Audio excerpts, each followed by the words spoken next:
గత 5 ఏళ్ల పాటు జనం ఎన్నో బాధలు పడ్డారని వైసీపీ రాష్ట్రంలో విధ్వంసం సృష్టించిందని సీఎం చంద్రబాబు అన్నారు. చిత్తూరు జిల్లా గంగాధర నెల్లూరు పర్యటనలో భాగంగా ప్రజావేదిక సభలో సీఎం మాట్లాడారు.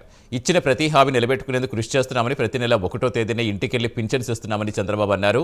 అమరావతిని మళ్లీ పట్టాలెక్కించామని, పోలవరం నిర్మాణం వేగవంతం చేశామని చెప్పారు. జూన్లోగా డిఎస్సీ భర్తీ ప్రక్రియ పూర్తి చేస్తామని తెలిపారు సీఎం చంద్రబాబు.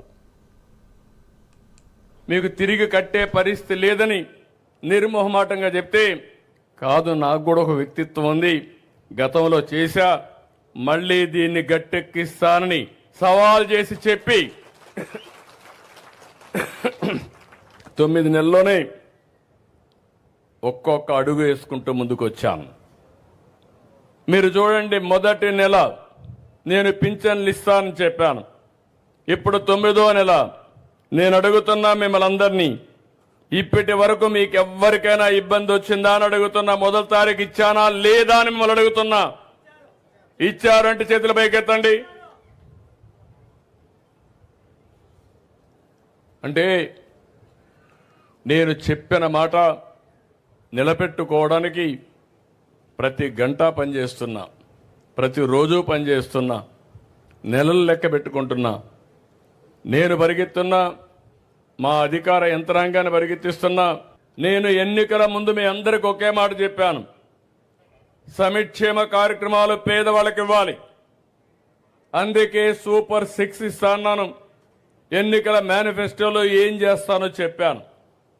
కానీ ఈరోజు చూస్తే నేను ఆ రోజు చెప్పిన దానికంటే ఇంకా లోతైన గోతులు ఉన్నాయి. రాష్ట్రం అంతా ఎక్కడ చూసినా నాకే దిక్కు తెలియడం లేదు, ఒక అఘాతం ఉంది. ఈరోజు కేంద్రాన్ని కూడా ఎప్పటికప్పుడు అడిగి ఇవన్నీ కూడా మీరు చూస్తే మనం ముందుకు పోయే పరిస్థితికి వచ్చాం. నేను ఎప్పుడూ ఒకదానికి కట్టుబడి ఉన్నాను, సంక్షేమ కార్యక్రమాలకు ఏమాత్రం కొరత లేకుండా పేదవాడిని ఆదుకుంటాను.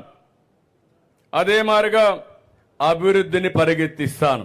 అభివృద్ధిని నిర్లక్ష్యం చేస్తే సంపద సృష్టించబడదు, సంపద లేకపోతే ఆదాయం రాదు. అప్పు చేసి సంక్షేమాన్ని ఇస్తే అది రాబోయే రోజుల్లో మనం సస్టైనబిలిటీ రాదు. ఈ సంవత్సరం 3 లక్షల కోట్ల రూపాయలు బడ్జెట్ పెట్టాం.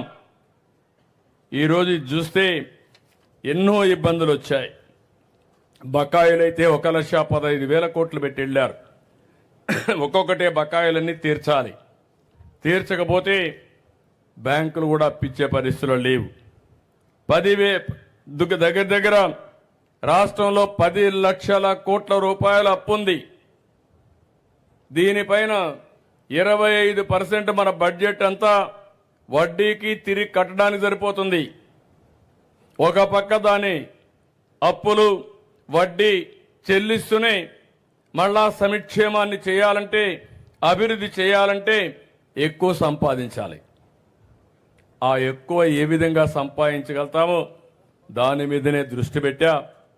చరిత్రలో ఎప్పుడూ జరగని విధంగా 12.92% 9 నెలల పరిపాలనలో గ్రోత్ వచ్చిందంటే అది తెలుగుదేశం పార్టీ సుపరిపాలన ఫలితం అని చెప్పి కూడా నేను మీకు తెలియజేస్తున్నా.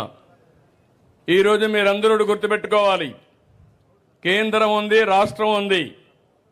కేంద్ర ప్రభుత్వంలో కొన్ని కార్యక్రమాలు ఇస్తారు, దానికి మనం కూడా మ్యాచింగ్ గ్రాంట్ ఇవ్వాలి. 100 రూపాయలు ఉంటే కేంద్రం కొన్నిటికి 90 ఇస్తారు, కొన్నిటికి 40 రూపాయలు ఇస్తారు, కొన్నిటికి 50 రూపాయలు ఇస్తారు. దానికి మిగిలింది మ్యాచింగ్ పెట్టి దాన్ని ఉపయోగించుకుంటే మన ప్రజలకు లాభం వస్తుంది. ఇలాంటి 94 కార్యక్రమాలు ఉంటే 94 కార్యక్రమాల్లో వచ్చిన డబ్బుల్ని గత ప్రభుత్వం డైవర్ట్ చేసేశారు, వేరే దానికి వాడుకున్నారు. అసలు వీళ్ళు డబ్బులు పెట్టలేదు, లెక్కలు ఇవ్వలేదు.